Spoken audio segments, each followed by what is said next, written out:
I'm a drummer, recording engineer, a producer, and I do a lot of other things about half as good.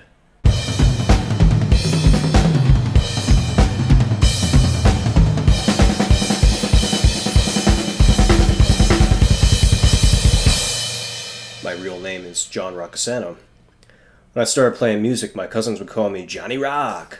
So 10 years ago, I just started to introduce myself to people as Johnny Rock, and it kind of stuck. I grew up in West Caldwell, New Jersey. A few years ago, I moved to Fairlawn. I also rent a music studio in Hoboken with my friend Max called the Tantrum Room.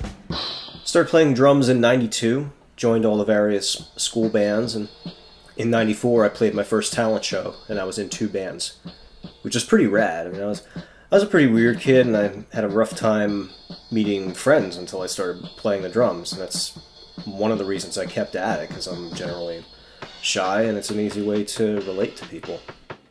I practiced religiously, but almost never what my teachers told me to. Still, they were great teachers. There's Sherry Wilson at school, Jerry Polci at home. But I was also just getting influenced by the Beatles and classic rock, so it was hard to stick to a lesson plan when I knew that I could play that kind of music all day, every day. Some friends and I started a rock band. I got the name Improvisation from my jazz band director, Paul Larson. This is improvisation. At that age, it was just so cool to have a figure of authority tell you that in this part of the song, you can make up your own music. And God, what a great word, improvisation. So my then best friend, Mike Kramer, and I used that name for years.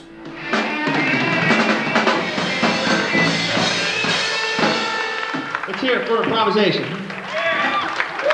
After high school, Mike and I made a lot of ambitious projects. I gained a wealth of knowledge about recording, songwriting, the music business, video production, but that all came at a steep price.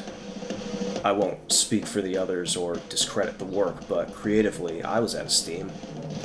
I was in serious debt, sold my drum kits, and I just couldn't justify the ongoing psychological toll of that, so I made a hasty exit one day and just never went back. I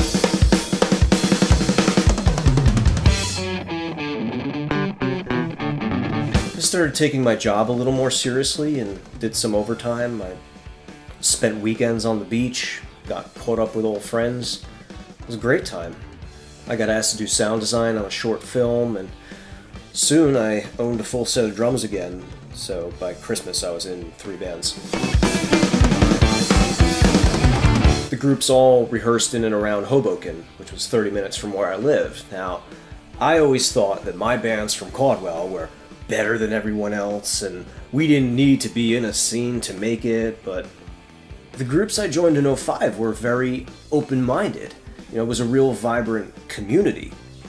It was a good time to arrive on that scene, and it totally changed me. Hudson County still has some of the most devoted local music fans that I've ever met. Rock on, guys. Today, my top priority is this record, so I don't really have a band that I'm in full-time. I'm still out there playing cover gigs, subbing, doing session work, but I still think of the drums as my first language, so I have my off seasons, but I always come back. I take really quick to most classic rock, the Beatles being my favorite band. I'm inspired by the Police, Led Zeppelin, Genesis, the Beach Boys, Billy Joel, a lot of Motown stuff. As a teenager, I was also big into Stone Temple Pilots, Nirvana, Pantera, just about anything that was on K-Rock in the '90s. When I feel too set in my ways, I try new things, and one time a friend loaded my iPod with a lot of jazz and hip-hop, and I started digging on that. On internet radio, I got into Thrice, Paramore, Deftones, etc. And on vinyl, I find a lot of used jazz records, funk, classic rock, new stuff, indie stuff. And honestly, sometimes I'll just buy a record because I like the cover. I've been fascinated with recording since I was little. There must have been 3 or 4 cassette players in our house, 1 or 2 record players. So I'd make my own mixtapes and pretend I was a disc jockey. I'd make sound-on-sound recordings with a karaoke machine. It's kind of like a poor man's overdub. Finally, I begged my parents to buy me a 4-track. I have miles of tape from those years of pure experimentation. My first serious recordings were on 2-inch tape. It was at Sound Over Sound Productions in West Caldwell. I love the place, I love the experience, and I love the engineer, John Borges. He got the best out of everyone, he made you laugh, and he got a killer sound. For the next 15 years, I just kept coming back to the place, and ultimately, that's where we made most of this record. I'll never need no education. My first computer-based recordings were at a studio called Broccoli Rob in Fairfield. I learned how to use Pro Tools just observing Joe Borges, the engineer, when he wasn't breaking my balls. What's up, Joe? With you, I build my own philosophy. I'd surf the internet and I'd read for days about how to record, gear, techniques, analog and digital. You know, my fascination just kept growing. So I started doing overdubs and edits for the band. My first full-length recording was a CD of my friend April playing piano.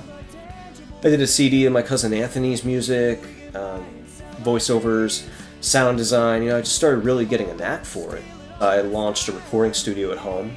I became the in-house engineer for almost any band that I played in, and then by word of mouth I took on more friends and clients' projects. Eventually it became necessary to set up something resembling a real recording studio, so when Max Feinstein and I started his solo album, we began renting a space that we call a Tantrum Room. Today, that's our home base for almost every band or project that we do.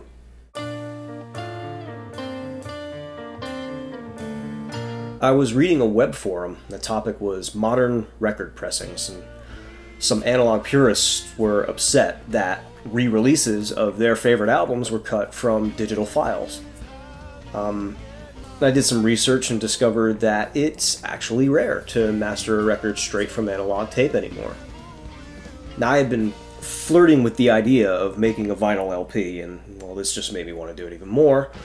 So I started to price it all out, and I thought, okay, I can do this, but why? You know, what could make this investment worthwhile? Just can't win. I'm trapped inside a house of sand. Then I realized that most of my friends, even the ones who'd been on the radio, had never been recorded on tape or on vinyl. It hit me how big of a shared experience that could be. And that was the genesis of Johnny Rock and Friends for the record. My bones are getting old. I pitched it as an album of collaborations, not simply a compilation. You know, songs that could stand on their own and yet be produced to flow naturally on two sides of vinyl. I cherry-picked 2 songs for my band, and I wrote or co-wrote 4 songs. And then my friends brought material that you know, just didn't adapt to their bands, some unfinished tunes, some brand new stuff. I grouped first-time songwriters with seasoned vets. I did some traveling to work with my cousins. It's a little ambitious. For 14 years, I worked for a bank doing back-office tech jobs, even became a bank officer. But I never identified myself as a banker. I was a musician, right? You know, I was still able to get the work done, but I think the best days of my creative input were long gone. So when I was confident enough and saved up enough, I moved on from that.